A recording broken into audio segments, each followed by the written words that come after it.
But what I think it needs to be clear for not just like the wider culture, but for African Americans, for people of African descent, that eating largely vegetable-based diets has been something that people have been doing for millennia. You know, we think about like the transatlantic slave trade. You know, most, Africans were taken from Central and West Africa to the Caribbean and to the American South. Like many of the diets in which West and Central Africa were largely vegetable-based. Meat might have been used as like a seasoning or something to like punch up the flavor, but the same thing in the Caribbean, the same thing in the core of the African-American diet. Moving beyond this whole kind of the reductive stereotypes of black food, soul food, when people talk about that, people are imagining like the antebellum survival foods, the kind of remnants of plantation on their tables, or the comfort foods of cuisine, like the deep fried fatty meats, the sugary desserts. You know, as if all black folks are eating red velvet cake for breakfast every day and fried chicken, macaroni, and cheese for lunch. Like these are like comfort foods of cuisine that people would have on holidays and celebrations. But throughout the 20th century,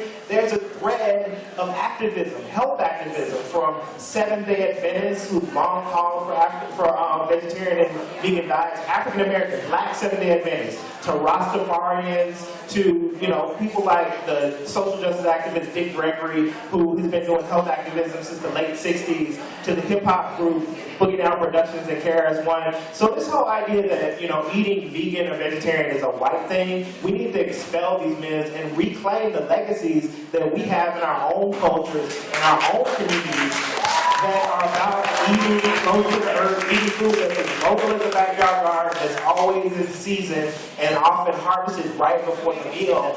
Because I really think that in terms of eating healthfully, one of the criteria that we need to have is eating our own cultural foods. What were our ancestors eating? What were our grandparents and their parents eating? Like, we don't need to look to Asian cuisine. We don't need to look to European cuisine. And not to say that I reject those foods. Obviously, there's a diversity of foods throughout the globe that we can enjoy. But in terms of like healing our minds, bodies, and spirits, healing our people, we need to know, we need to name, we need to reclaim, and we need to be cooking and connecting with the foods that are part of our culinary tradition on a regular basis, right? That's right.